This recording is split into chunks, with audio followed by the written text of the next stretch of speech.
ভাই দেখো দেখো, মা কত বড় অ্যাক্সিডেন্ট করছে।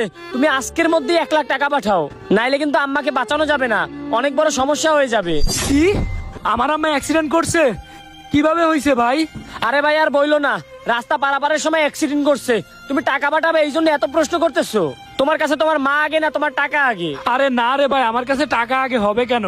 আমার কাছে আমার মা আগে। আমি বিদেশ কি জন্য রইছি? আমি তো তোদের ভালোর জন্য রইছি। আমার মাকে যেন ভালো রাখতে পারি, তোদের যেন ভালো রাখতে পারি, এই জন্যই তো আমি বিদেশে আইছি, তাই না? আমার মাটা এরকম অ্যাক্সিডেন্ট করলো। আচ্ছা ভাই, তুই মার কাছে একটু ফোনটা দে না রে। আমার না পরান্ডার ভিতর কেমন যেন করতেছে। আমি মায়ের সাথে একটু কথা বলবো। ও আম্মার সাথে কথা বলবা? এখন কি দিয়ে কি বলবে আল্লাহ জানে, উল্টো পাল্টা কিছু না বলে দেয় আম্মু। দাঁড়াও, আমি যেটা যেটা বলতে বলছি ওইটাই বলবা, তার চেয়ে জানি একটা কথা বেশি বলা হয় না, তাইলে কিন্তু খবর আছে। এই নাও, বলো আমি খুব অসুস্থ, আমাকে বাঁচাইতে চাইলে এখনই 1 লক্ষ টাকা পাঠা। বাবা, আমি খুবই অসুস্থ, আমাকে বাঁচাতে হলে 1 লক্ষ টাকা পাঠাও। আম্মা, আমি তো 10 দিন আগে 50,000 টাকা পাঠাইছি। এই মুহূর্তে আমার কাছে তো এতগুলো টাকা নেই। আচ্ছা ঠিক আছে, সমস্যা নেই, আমি যেমনি হোক ম্যানেজ করে পাঠাবো। আরে জলদি পাঠাইতে বলো, টাকা আজকেই লাগবে।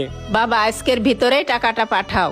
আজকের ভিতরেই পাঠাবো? আল্লাহ, এতগুলো টাকা কই পাবো? আচ্ছা ঠিক আছে আম্মা, তুমি কোনো টেনশন করো না, তুমি সুস্থ হয়ে উঠবা। আমি যেমনি হোক টাকা পাঠাচ্ছি, তুমি কোনো টেনশন করো না মা। হইছে, আর কথা বলা লাগবে না। ভাই দেখছোই তো আম্মা কতটা অসুস্থ, ঠিকভাবে কথাও বলতে পারতেছে না।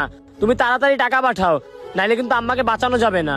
আচ্ছা ভাই, আমি টাকা যেমনি হোক পাঠাচ্ছি, তুই কোনো টেনশন করিস না। কিন্তু তুই আম্মাকে ভালো করে দেখাশোনা করবি, আম্মার যেন কোনো ক্ষয়ক্ষতি না হয়, আম্মা যেন একদমই কষ্ট না পায়। আরে ভাই, তোমার আম্মাকে নিয়ে কোনো টেনশনই করা লাগবে না।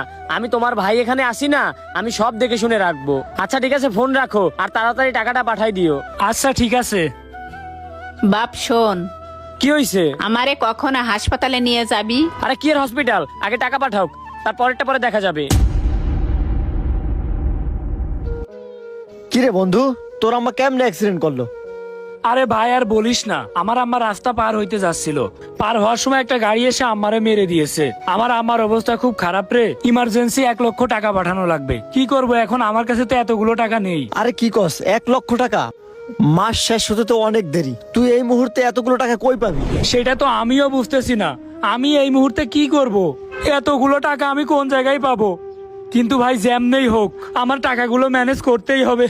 আমার কিছু ভালো লাগতেছে না, যেই জন্য আমি প্রবাসে আসছি সেই কাজই হচ্ছে না। আমার আম্মাকে যদি ভালো না রাখতে পারি, তাইলে আমার এই জীবনটাই বৃথা। আচ্ছা বন্ধু, তোর মা তো আমার মায়ের মতনই।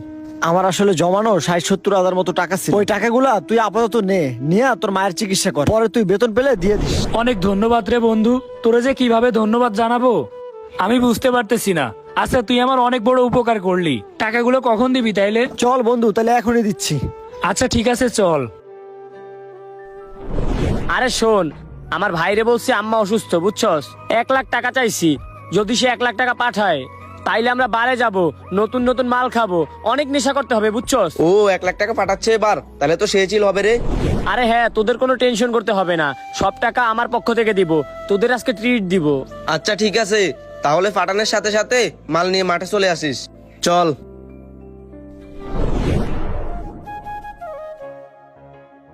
হ্যালো ভাই, তোমার যে ব্যাংক অ্যাকাউন্টের নাম্বার দিলাম না, ওই নাম্বারে টাকা পাঠাই দাও, আমি ব্যাংকের সামনে আছি। ও আচ্ছা, নাম্বার দিছিস, ওই নাম্বারে টাকা পাঠাবো? আচ্ছা ঠিক আছে, পাঠাচ্ছি। হ্যালো, দেখ টাকা পাঠাই দিয়েছি আমি। আচ্ছা ঠিক আছে।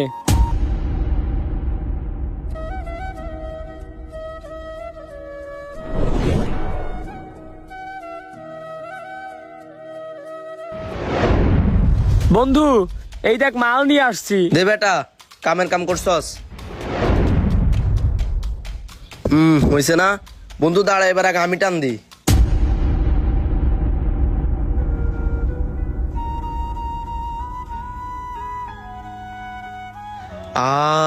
কি শান্তি মামা, দাঁড়া আরেক টান দি। আরে দে বেটা, এখন আমি নেই। কত শান্তি, জীবনে এত শান্তি আমি কখনো পাই নাই।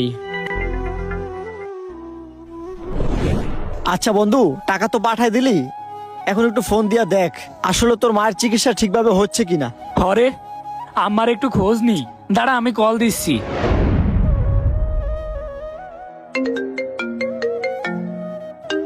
কি ব্যাপার, কল ধরে না কেন? কি হয়েছে, কল ধরতেছে না? কিরে কল ধরতেছে না? দাঁড়া আরেকবার কল দি।